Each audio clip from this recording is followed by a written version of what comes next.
Et voici maintenant un secteur qui sera peut-être le grand gagnant au sortir de cette crise. Le vélo connaît un engouement absolument réel.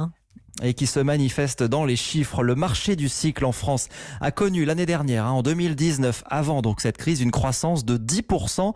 Axel May avec bien sûr en tête les vélos à assistance électrique.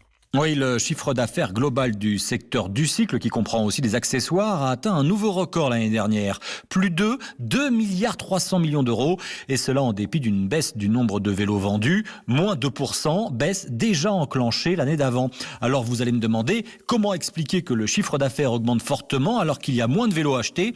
Eh bien écoutez la réponse de Virgile Caillé, délégué général de l'Union Sport et Cycle, qui publie ces données. Pour une raison simple, c'est que le prix moyen des vélos est un petit peu plus élevé et il augmente parce que on vend de plus en plus de vélos assistance électrique qui, eux, ont un prix de vente très élevé. Donc mécaniquement, ça fait augmenter le prix moyen des vélos. Il faut savoir que le prix moyen d'un vélo à assistance électrique s'établit désormais à 1 750 €. L'Union Sport et Cycle estime qu'il faut encore plus inciter les Français à acquérir un vélo en développant les aides financières ou les pistes cyclables et que c'est même un enjeu de santé publique alors que se prépare le déconfinement et qu'enfourcher son deux roues permet la désormais fameuse distanciation sociale.